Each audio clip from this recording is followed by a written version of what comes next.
Hello everyone, welcome to भौतिकी academy plus. आज के वीडियो में हम लोग क्या करेंगे?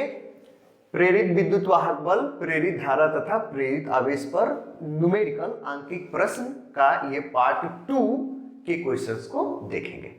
समझ में आ रहा है? इसके पहले मैंने क्या बताया? इसी पर EIQ पर, ठीक है, प्रेरित विद्युत वाहक बल, प्रेरित धारा, प्रेरित आवेश पर न्यूमेरिकल का पार्ट 1 किया है हमने, जिसमें मैंने आपको एक न्यूमेरिकल बताया और उस पर बेस 3 न्यूमेरिकल मैंने आपको सोल्व करने के लिए दिया था। आप सोल्व किए होंगे, अच्छा भी लगा होगा, मजा भी आया होगा, और इसको भी सोल्व करेंगे तो मजा आएगा और बहुत ज्यादा मजा आएगा। ठीक है, चलिए, मैंने आपसे बताया है कि इस पर बेस न्यूमेरिकल को मैंने कितने पार्ट में डिवाइड किया है? 5 पार्ट। तो इसका ये दूसरा पार्ट है, ठीक है ना। तीसरे पार्ट करेंगे, चौथे पार्ट करेंगे, पांचवें पार्ट करेंगे, कई टाइप के ना इसमें न्यूमेरिकल बनते हैं और इंपॉर्टेंट है। 100% एग्जामिनेशन में इससे रिलेटेड क्वेश्चन आएगा। अच्छा, दूसरी बात, ऐसा ना समझिए ये जो भी मैं आपको अपने वीडियो में कोई भी मैं न्यूमेरिकल अगर मैं आपको बता रहा हूं तो वो न्यूमेरिकल ज्यादा चांस है कि वो कहीं ना कहीं ज्यादा से ज्यादा बार आपके बोर्ड एग्जाम में पूछा गया रहता है, इंपॉर्टेंट होता है, कंसेप्चुअल होता है, वो सब मैं न्यूमेरिकल आपको बताया करता हूं। ऐसा नहीं है कि ये फालतू बताता हूं, बस ऐसा नहीं है। मैं जो भी आपको न्यूमेरिकल बताता हूं, गारंटी है वो कई बार पूछा गया होता है। ये भी 2 बार पूछा गया है, 2 या 4 बार पूछा गया है, शायद याद नहीं आ रहा है। ठीक है, कई बार पूछा गया है ये। ठीक है, ये मतलब बोर्ड एग्जाम में, इसको छोटा मोटा मत समझिए, सच बता रहा हूं। मैं कोई भी बताऊंगा तो वो अच्छा ही रहेगा, उसको कर लेंगे तो उसी से रिलेटेड एग्जाम में क्वेश्चन आएंगे, बाहर से ज्यादा नहीं आएगा, सच में। ठीक है, तो देखिए, तो फिर ये पार्ट दूसरा है और ये दूसरा क्वेश्चन हो गया। ठीक है, पार्ट फर्स्ट में क्वेश्चन बताया, पार्ट दूसरे में ये दूसरा हो गया। ठीक है, एक में क्वेश्चन बता रहा हूं और इस पर बेस्ट आपको ज्यादा नहीं, केवल एक क्वेश्चन दूंगा, सोल्व करिएगा, मजा आएगा। ठीक है, एकदम कंसेप्ट क्लियर हो जाएगा। ठीक है, फिर आगे वाले मैं बताऊंगा कि आगे वाले कौन से किस टाइप का बताऊंगा, अभी मैं बता दूंगा। तो पहले इसको करते हैं। ठीक है, चलिए, क्या बोल रहा है क्वेश्चन? बोल रहा है कि 50 ओम प्रतिरोध, है ना, क्या बोल रहा है? 50 ओम प्रतिरोध वाली एक बंद कुंडली में 1000 फेरे हैं। ठीक है, तथा यह 4.0 मतलब 4 सेंटीमीटर स्क्वायर क्षेत्रफल वाले आयताकार फ्रेम पर लपेटी गई है। ठीक है, इस कुंडली का तल 0.4 वेबर पर मीटर स्क्वायर के एक समान चुंबकीय क्षेत्र के लंबवत दिशा में रखा गया है। कुंडली को 180 अंश घुमाने पर उसमें बहते हुए आवेश की गणना कीजिए। मतलब क्यों पूछा है? प्रेरित आवेश पूछा है हमसे, आसान है ना। ये बताइए कि Q इक्वल टू कितना होता है? ठीक है ना, I इंटू डेल टी होता है। I का मान हम जब लोग रखते हैं यहां पर, I का मान कितना होता है? -N upon R del phi upon del t. ठीक है, ये हो गया I का मान, और यहां पर ये हो गया इंटू ये डेल टी। तो डेल टी से डेल टी क्या हो जाता है? कैंसिल हो जाता है। तो Q इक्वल टू कितना आता है आप बताइए? -N upon R del phi. समझ रहे हैं कि नहीं? तो N का मान इसमें दिया है 1000 फेरे, दूसरा R का मान कितना दिया है? 50 ओम। देख रहे हैं, डेल फाई माने फ्लक्स में कुल परिवर्तन कितना अंश घुमाने में? 180 अंश। 180 अंश घुमाने में उस कुंडली से संबद्ध जो फ्लक्स है, वो फ्लक्स कितना कुल चेंज हुआ है, वही यहां पर क्या कर दीजिए, रख दीजिए। ठीक है, निकाल करके फ्लक्स में चेंज, फ्लक्स में परिवर्तन जो हुआ है कुल, ठीक है, पहले जब रखा गया वो और बाद में रखने पर, तो कुल कितना चेंज हुआ है वो यहाँ पर रख दीजिए, कैलकुलेट कर दीजिए, क्यू का मान क्या हो जाएगा, आ जाएगा। तो जो भी काम करना है, क्या करना है? फ्लक्स में परिवर्तन डेल फाई को ही निकालना में काम करना है हमको, है ना। समझ रहे हैं? ठीक है, घुमाने पर 180 अंश घुमाने पर। ठीक है, अच्छा, ये तो हो गया। चलिए थोड़ा सा देखते हैं कि क्या क्या दिया है। ठीक है, तो सबसे पहले हमको क्या करना पड़ेगा? यहां पर बढ़िया से लिखते हैं सॉल्यूशन। क्या लिखेंगे? सॉल्यूशन लिख लिए। चलिए, और अब क्या लिखते हैं? गिवन, कि भाई हमको क्या क्या गिवन है, क्या क्या दिया है भैया, तो सोल्व कर लीजिए। सोल्व क्या करना है? देखिए, 50 ओम प्रतिरोध प्रतिरोध माने कि आर प्रतिरोध को आर से डिनोट करते हैं 50 ओम, ये ओम का चिन्ह होता है, आप जानते ही हैं। एक बंद कुंडली में 1000 फेरे, फेरों की संख्या को किससे डिनोट करते हैं? एन से। तो 1000 फेरे ये हो गया, 1000 एन बराबर इतना क्षेत्रफल, ये 4.0 सेंटीमीटर स्क्वायर क्षेत्रफल को किससे डिनोट करते हैं? ए से। तो ए बराबर, ठीक है, 4.0 सेंटीमीटर स्क्वायर, ये सेंटीमीटर स्क्वायर है, इसको मीटर में करना पड़ेगा, तो 4 गुणे 10 पर पावर -4 से कर देंगे तो ये मीटर स्क्वायर में हो जाएगा। समझ रहे हैं इस बात को? ये तो आप जान ही रहे होंगे कैसे, ठीक है। यहीं पर 10 to the power -2 रखेंगे, उसका स्क्वायर नहीं हो जाएगा, आप समझ ही रहे हैं, है ना, ठीक है। तो 1 सेंटीमीटर बराबर कितना होता है? 10 पर पावर -2 एम, हाँ मीटर होता है कि नहीं बताइए, ठीक है। तो इसी से तो चेंज किया गया है, आप समझ ही रहे हैं, इसमें छोटी बड़ी ये तब सब तो आप जानते होंगे, मतलब चेंज करना आप जानते हैं, ठीक है। अच्छा, दूसरा क्या बोल रहा है कि कुंडली इतना वेबर पर मीटर स्क्वायर का एक समान चुंबकीय क्षेत्र को किससे डिनोट करते हैं? बी से। तो बी बराबर कितना दिया है? 0.4, ठीक है, वेबर पर मीटर स्क्वायर, ठीक है। या टेस्ला भी दे सकता है, न्यूटन पर एम्पियर मीटर भी दे सकता है, कई दे सकता है ना, ठीक है। तो हो गया। अब इसके बाद से कितना घुमाया जाना है? ठीक है, 180 है, उसको छोड़िए, वो तो बाद वाली बात है। और यहाँ पर देख लीजिए लंबवत दिया है, शुरू में क्या रखा गया है? ठीक है, कुंडली का जो तल है चुंबकीय क्षेत्र के क्या है? लंबवत। लंबवत का मतलब कि थीटा इक्वल टू कितना? 0। तल ना लंबवत है, तल के लंबवत खींचा गया अभिलंब, और चुंबकीय क्षेत्र कितना हो जाएगा? 0 होगा कि नहीं? समझ रहे हैं, ठीक है। तो यहाँ पर थीटा इक्वल टू 0, इस बात को आप थीटा की जगह थीटा इक्वल टू 0 लिख भी सकते हैं, नहीं लिखेंगे तब भी काम चलेगा। और आपसे पूछ क्या रहा है? क्यू, तो क्यू बराबर यहाँ पर क्वेश्चन मार्क, ठीक है। समझ रहे हैं? सोल्व करते हैं। सबसे पहले आपको क्या समझना है? आपसे अभी मैं बताया क्या निकालना पड़ेगा? डेल फाई निकालना पड़ेगा। केस बनाते हैं। पहला बात ये है कि ये जो कुंडली है, कैसी कुंडली है? देखिए, आयताकार फ्रेम है, आयताकार फ्रेम पर वो कुंडली रखी गई है। कुछ छोटी छोटी बातें इसमें जाननी पड़ेंगी आपको, नहीं तो गड़बड़ाएंगे आप। तो पहले मैं आयताकार कुंडली बना दूं, फिर मैं आपको बता रहा हूं, ठीक है। 2 केसेस में मैं आपको बताऊंगा और फिर आप अपने आप समझ जाएंगे, ठीक है। तो समझिए, ये हो गई बेचारी कुंडली, ठीक है, आयताकार कुंडली है, ठीक है। वही है, समझिए, थोड़ा ये छोटा वो बड़ा हो गया है और कहीं कुछ नहीं, ठीक है। चलिए देखिए, तो ये एक आयताकार फ्रेम है, देखिए ये आयत है कि नहीं, देख रहे हैं, ये आयत है, समझ रहे हैं, और इसी पर लपेटा गया है, इसी पर लपेट। अच्छा, इसका क्षेत्रफल ये वाला क्षेत्रफल याद रखिए, ये वाला क्षेत्रफल, यही क्षेत्रफल है। तो इसको बल्कि यहाँ नहीं, मैं बल्कि बना करके यहाँ पर मैं आपको समझाने का प्रयास करूँ। ये जो क्षेत्रफल है ना, यही क्षेत्रफल दिया हुआ है, कितना है? 0.4 सेंटीमीटर स्क्वायर, यही क्षेत्रफल है। ये क्षेत्रफल में लिख दे रहा हूं, ए बराबर कितना? 0.4, ठीक है ना, ये 4 सेंटीमीटर स्क्वायर, यही क्षेत्रफल है। और इसी पर वो लपेटा गया है। कैसे लपेटा गया है भैया?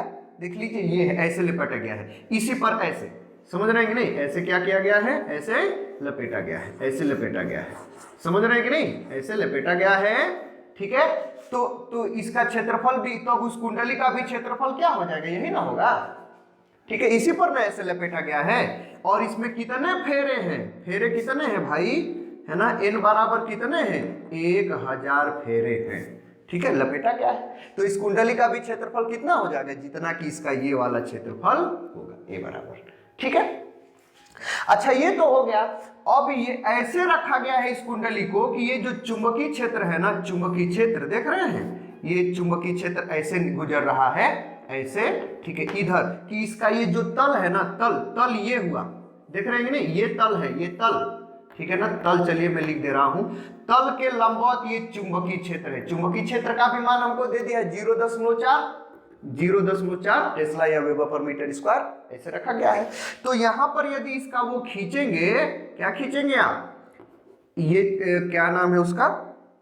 क्षेत्रफल का जो सदिश खींचेंगे, क्षेत्रफल सदिश ए कैप, वो इधर ही ना होगा। बी और ए के बीच में कितना कोण बन रहा है, 0 बन रहा है ना। तो यहाँ पर थीटा इक्वल टू कितना हो गया, 0। समझ रहे कि नहीं।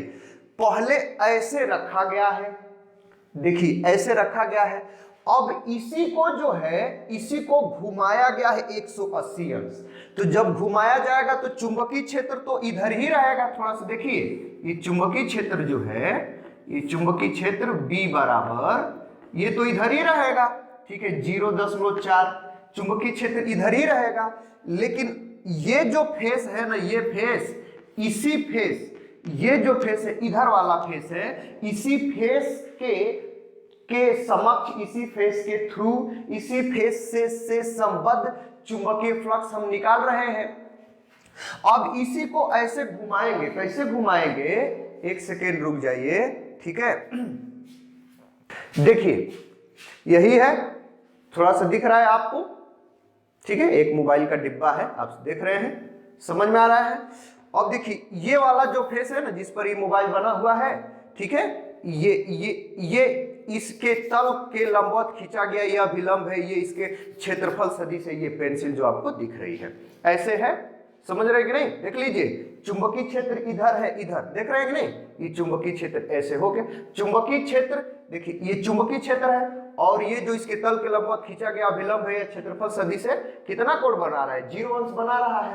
अब समझिए, अब इसी को घुमाया गया 180 अंश। देखिए घुमा रहा हूं मैं, इधर क्यों घुमा रहा हूं, दिख रहा है कि नहीं, देखिए इधर क्यों मैं घुमा रहा हूं। तो अब इसको घुमाया, इधर से शुरू किया, घुमाया, कितना घूम गया, 90 डिग्री। अभी 90 डिग्री घुमा है, फिर घुमाते अब कितना हो गया, देखिए 180 अंश घूम गया कि नहीं, समझ रहे हैं। और ये जो क्षेत्रफल है ना, इसी क्षेत्रफल, इसी पृष्ठ से बद्ध चुंबकीय क्षेत्र निकालना है, इधर वाले से नहीं, इधर याद रखिए, ठीक है, ये क्षेत्रफल, ठीक है, ये इधर, ये हो गया। तो यहां पर चुंबकीय क्षेत्र जब ऐसे है, ऐसे, ठीक है, यहां पर थीटा इक्वल टू कितना है, 0 है ना। तो इस स्थिति में चुंबकीय क्षेत्र निकाल लीजिए। अब 180 अंश घुमाएंगे, 180 अंश घुमाएंगे इतना, तब चुंबकीय क्षेत्र निकाल लीजिए। तो थीटा इक्वल टू कितना हो जाएगा, 180 अंश नहीं हो जाएगा, हो जाएगा नहीं, बताइए, ठीक है। थीटा इक्वल टू ये कोण, ये चुंबकीय क्षेत्र और इसके क्षेत्रफल का लंबवत खींचेंगे अभिलंब, ये तो इसके और ये पेंसिल के बीच 180 अंश नहीं हो गया, थीटा इक्वल टू 180 अंश निकाल लीजिए। ये φ2 होगा, φ2 माने बाद वाला चुंबकीय फ्लक्स, ठीक है। तो बाद वाले में से पहले वाले चुंबकीय फ्लक्स को घटा लेंगे तो क्या हो जाएगा, चुंबकीय फ्लक्स में परिवर्तन निकल जाएगा, वही हमको निकालना है। समझ गए कि नहीं, ठीक है, समझ गए, ठीक है, ये आपको समझना है। तो इस स्थिति में जब थीटा इक्वल टू कितना है, 90 डिग्री, ठीक है ना, समझ रहे हैं। इसको मैं मिटाया, ठीक है, ठीक है, इसका काम नहीं, वो उधर बनेगा, उधर अभी मैं दिखा रहा हूं इसको बना के, ठीक है। तो जब ये जो फेस है वो इधर है, ठीक है, ये इसका क्या नाम है, ये अभिलंब है, इसके तल के लंबवत खींचा गया, क्या है, ये अभिलंब है। तब यहां पर अगर हम चुंबकीय फ्लक्स निकालें इस स्थिति में, ठीक है, यहां पर लिख दे रहा हूं, इस, ठीक है, इस स्थिति में, ठीक है, चुंबकीय फ्लक्स, समझ रहे हैं कि नहीं। तो कितना हो जाएगा, φ1 उसको पहले मैं लिख रहा हूं, तो b इंटू ए और ये cos थीटा, ठीक है। तो b का मान कितना है बताइए, 0.4, a का मान कितना है, इसका क्षेत्रफल कितना है, ठीक है, 4.0 गुणे 10 माइनस 4, ठीक है, 4.0 गुणे 10 पर पावर माइनस 4 और गुणे cos 0, ठीक है। देख लीजिए a और b के बीच में कितना कोण बनेगा, 0 है ना।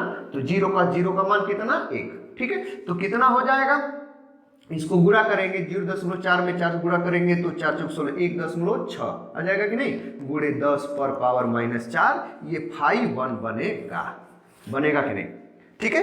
ये वेबर, ठीक है ना, WB वेबर, समझ में आ गया। अच्छा, इस स्थिति φ1 मिल गया। अब इसको 180 अंश घुमाने पर, है ना, ठीक है, कुंडली को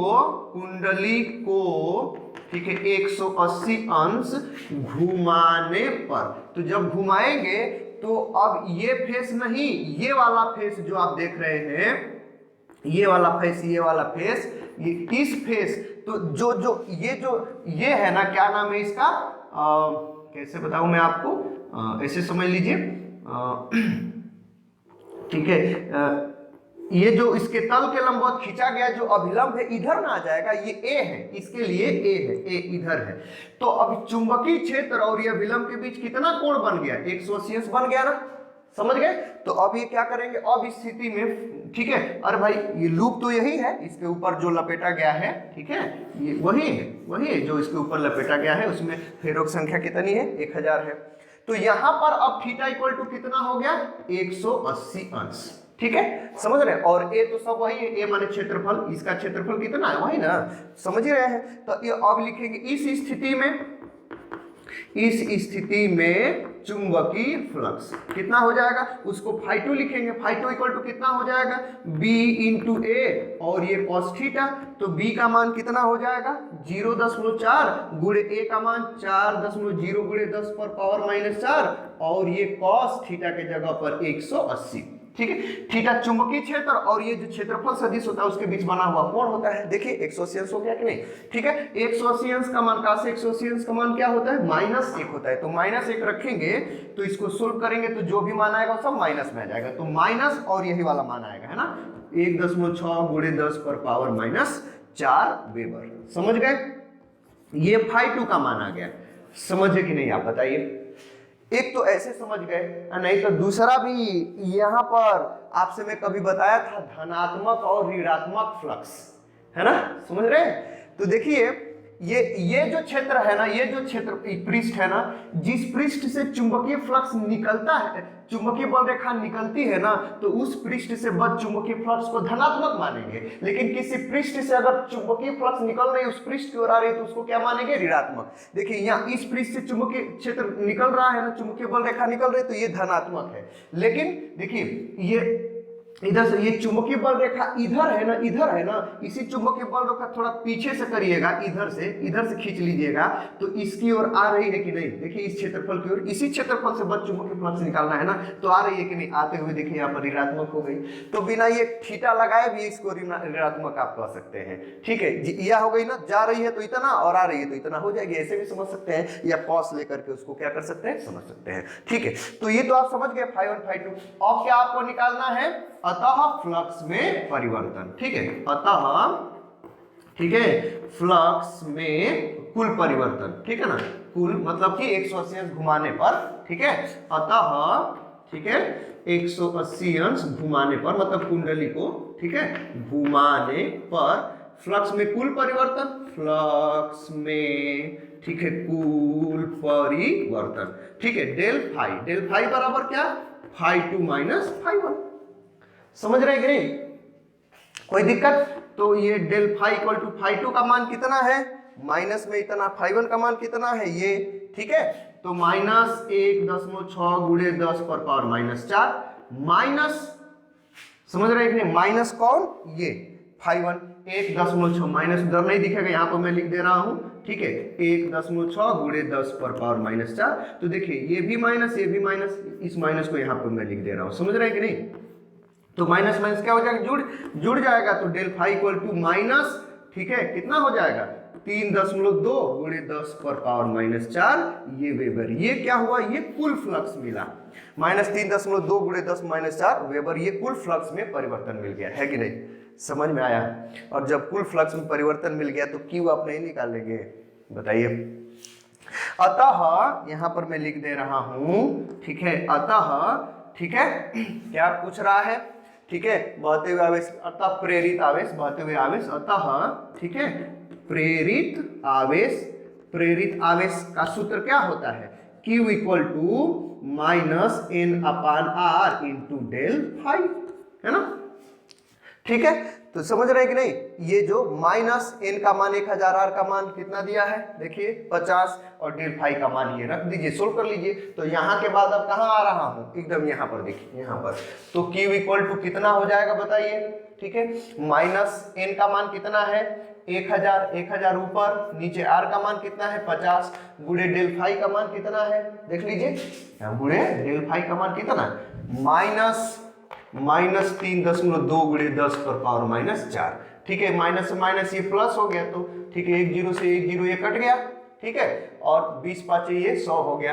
ठीक है, ये 20 हो गया, ठीक है, समझ में आ गया। तो तो अब क्या हो गया, ये 3.2 से ये क्या करेंगे, 2 में गुणा करेंगे मतलब 20 में, तो कितना हो जाएगा, इसमें गुणा कर लीजिएगा, ठीक है, माइनस माइनस तो प्लस हो गया, कोई दिक्कत नहीं। तो ये 6.4 गुणे 10 पर पावर ये -3 हो जाएगा, है ना। ये कूलाम, यहाँ पर क्या लिखेंगे, ये कूलाम। समझ में आया, यही आपका क्या है, आंसर है 6.4 गुणे 10 पर पावर -3 कूलाम। समझ गए, कोई दिक्कत, समझे कि नहीं समझे, आसान है कि नहीं है, थोड़ा कंफ्यूज आ रहा है लेकिन आसान है काफी, समझ गए होंगे। हाँ, ये है क्वेश्चन। तो ये अगर आप समझ गए तो फिर इसी पर बेस्ड, लगभग बेस्ड एक मैं न्यूमेरिकल आपको दे रहा हूं, उसको आप सोल्व करिए और बताइए अच्छा लगा कि नहीं और समझ में आया कि नहीं। ठीक है, अगर कोई समझ में ना आए तो कमेंट में हमको जरूर बताइएगा कि सर नहीं समझ में आया। ठीक है, मैं उसके लिए अलग से कुछ काम करूंगा, मतलब उसको फिर से मैं बताने का प्रयास करूंगा, लेकिन समझा के कल करूंगा, समझ रहे हैं। ठीक है, एकदम समझा के कल करूंगा। ठीक है, चलिए तो इसको नोट कर लीजिए, मैं अभी क्वेश्चन आपको दे रहा हूं। ठीक है,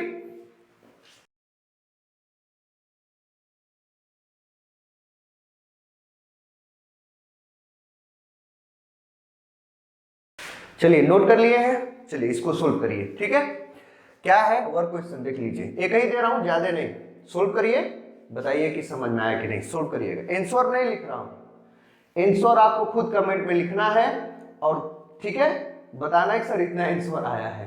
ठीक है, अगर आपको कंफ्यूजन है तो बहुत लोग सोल्व करेंगे, वो सोल्व करेंगे तो देख लीजिए कमेंट में कौन सा आंसर ज्यादा है। ठीक है, जो ज्यादा होगा, ज्यादा लड़कों का आया होगा आंसर वही सही होगा, सिंपल बात है। ठीक है, समझ में आ गया। ठीक है, क्योंकि अच्छा ये क्यों ऐसा मैं बोल रहा हूं कि ज्यादा लोगों का जो सही होगा वही होगा, क्योंकि भाई सोल्व करेगा वही जो, ठीक है, जो जिसका मन है, अब मन उसी का होता है जिसको आता है। ठीक है, तो जो सोल्व करेगा ज्यादातर तो वो ज्यादातर सही होगा। हाँ, कुछ लड़कों से कभी कुछ छोटी सी त्रुटि के कारण गलती हो सकती है, नहीं तो ज्यादा लड़कों का जो सोल्व करेगा, देखिए अगर आप काम करना शुरू करेंगे ना तो ज्यादा चांस है कि वो बढ़िया होगा ही, इसलिए मैं कह रहा हूं। तो अगर आप सोल्व करना शुरू किए हैं तो ज्यादा चांस है कि वो सही आएगा ही। ठीक है, और पीछे का इसको आप इस अभी मैं बताया वो जो समझ ही रहे हैं तो सही ज्यादा आ जाता है। ठीक है, समझ में आ गया। ठीक है, बस अपने ऊपर थोड़ा धैर्य बनाए रखिए, अपने कॉन्फिडेंस को जगाए रखिए, अपने ऊपर थोड़ा सा विश्वास रखिए, चीजें आसान हो जाती हैं। ठीक है, बस आपको विश्वास चाहिए, थोड़ा पढ़ते रहिए, थोड़ा कर्म करते रहिए, और क्या, और कुछ नहीं, पढ़ाई और क्या है, पढ़ाई तो एक मजा है बस। ठीक है, चलिए तो ये क्वेश्चन क्या है, देखिए क्या है, एक कुंडली का क्षेत्रफल 0.04 मीटर स्क्वायर है तथा इसमें 1000 फेरे हैं। ठीक, इस कुंडली को 5.0 गुणे 10 पर पावर -5 वेबर पर मीटर स्क्वायर के चुंबकीय क्षेत्र के लंबवत रखा गया है। ठीक है, कुंडली को 0.2 सेकेंड में 90 डिग्री कोण से घुमाया जाता है। कुंडली से बद्ध अधिकतम चुंबकीय फ्लक्स, कुंडली से बद्ध अधिकतम चुंबकीय फ्लक्स तथा घुमाने पर प्रेरित औसत वैद्युत वाहक बल की गणना कीजिए।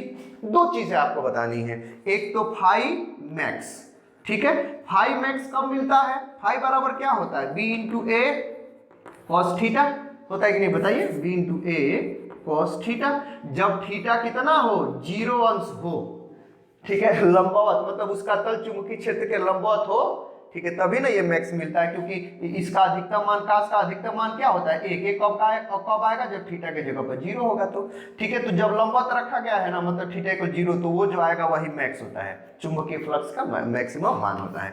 उसके बाद से बोल रहा है कि 90 डिग्री घुमाने पर, घुमा दिया गया है, 90 डिग्री घुमाने पर कितना चुंबकीय फ्लक्स हो जाएगा, थोड़ा अभी सोचिए एकदम, कितना हो जाएगा बताइए। पहले तो लंबवत रखा गया है, मतलब अधिकतम चुंबकीय क्षेत्र 90 डिग्री करेंगे तो कितना हो जाएगा, समझ रहे हैं कि नहीं, कितना हो जाएगा, यहाँ पे 90 आ जाएगा। 90 का क्या मतलब कि 0 का वैल्यू 0 हो जाएगा, 5 तो 5। ठीक है, φ1 बराबर मैक्सिमम होगा, φ2 बराबर 0 हो जाएगा, घटा लीजिएगा तो डेल फाई निकल जाएगा, समझ रहे हैं। हाँ, उसके बाद से क्या बोल रहा है कि ई निकालिए औसत। अरे भाई औसत कुछ भी कहे, ई चुपचाप क्या करना है, निकालना है। ई बराबर -n डेल फाई अपन डेल टी। ठीक है, बस n का मान आपको दिया है, चुपचाप सोल्व कर लीजिए, फाइव निकाल लीजिएगा, बी ए ओ सब दिया है, कोई दिक्कत परेशानी, आसान है कि नहीं है, सोल्व करिएगा। ठीक है, और मन से सोल्व करिएगा। अब मैं आपको थोड़ा सा ये बता दूं कि तीसरे वाले पार्ट में मैं आपको क्या बताऊंगा। ठीक है, समझ में आया? तीसरे वाले पार्ट में इधर देखिए, होगा ये कि कोई हमको ना परिनालिका दी होगी, परिनालिका, ठीक है ना, परिनालिका सोलेनॉइड दिया होगा, ये परिनालिका हो गई। ठीक है, इसका सब कुछ दे देगा कि इसकी त्रिज्या या इसका व्यास कितना है, ऐसा कुछ दे देगा। ठीक है, इसका त्रिज्या जैसे दे देगा या व्यास जो भी है कि इसका क्षेत्रफल निकाल लेंगे। ठीक है, दूसरी बात ये है कि इसमें फेरों की संख्या दे देगा n। ठीक है, फेरों संख्या पर यूनिट लेंथ दे देगा, एकांक लंबाई फेरों संख्या n। ठीक है, जो भी है सो दे देगा, और इसमें धारा भी प्रवाहित करेगा तो वो धारा का भी मान दे देगा। ठीक है, ये सब इसलिए दे देगा कि इस परिनालिका के केंद्र पर चुंबकीय क्षेत्र का मान कितना हो जाए वो दे देगा। समझ रहे हैं? तो एक परिनालिका दे देगा, इसमें धारा और सब कुछ दे देगा। ठीक है, तो उसका तो इससे इस परिनालिका के द्वारा जो चुंबकीय क्षेत्र निकलेगा ना वो हम निकाल लेंगे, ऐसा दे देगा कि अब ये तो परिनालिका हो गई। अब बोलेगा कि इसी के केंद्र पर एक कोई हम कुंडली को लपेटे हैं, इसी के कुंडली पर रखें, किसी कुंडली को रखें इसी के केंद्र पर, इसके अंदर भी या बाहर रखे हुए हैं, समझे, इस कुंडली को। ठीक है, बोलेगा कि ये जो चुंबकीय क्षेत्र इससे उत्पन्न हुआ है, ठीक है, तो इससे जो इस क्या नाम है, इस परिनालिका से चुंबकीय क्षेत्र उत्पन्न हुआ है, उसके कारण बताइए इसमें चुंबकीय फ्लक्स में परिवर्तन होगा कि नहीं? कम करेंगे, धारा और कम करेंगे तो। ठीक है, तो इसके चुंबकीय क्षेत्र से, ठीक है, इसके चुंबकीय क्षेत्र को कम अधिक, इसमें धारा कम अधिक करेंगे तो इससे गुजरने वाला चुंबकीय फ्लक्स कम अधिक होगा, तो इससे गुजरेगा चुंबकीय फ्लक्स। तो उस चुंबकीय फ्लक्स गुजरने से इसमें ये जो पीला वाला है जो रखा गया, इसमें विद्युत वाहक बल कितना प्रेरित होगा वो, या इसमें धारा कितनी प्रेरित होगी इसमें, ठीक है, वो सब निकालने वाला क्या होगा, वो उस पर बेस न्यूमेरिकल बनता है। समझ गए कि नहीं? ठीक है, ठीक है, तो वो हम अगले वाले पार्ट में मैं सोल्व कराऊंगा। ठीक है, समझ में आ गया? अच्छा लगेगा, मजा आएगा। ठीक है, ये भी ये जो मैं आपको दिया हूं ये भी इंपॉर्टेंट है, ये भी 4-5 बार एग्जामिनेशन में पूछा गया है। ठीक है, मैं जो भी आपको न्यूमेरिकल दूं तो उसको छोटा मोटा मत समझिए, वो एग्जाम पॉइंट ऑफ व्यू से बहुत ज्यादा इंपॉर्टेंट होता है। भले मैं लिखूं नहीं कि, चलिए मैं लिख भी दिया करूंगा कि किस साल पूछा है, लेकिन भले मैं ना लिखूं, ठीक है, तो भी वही आप समझिए कि इंपॉर्टेंट है। तो इस वीडियो को फिलहाल इतना है, मिलते हैं अगले वीडियो के साथ, ठीक है, पार्ट 3 के साथ। तब तक के लिए गुड बाय, थैंक यू।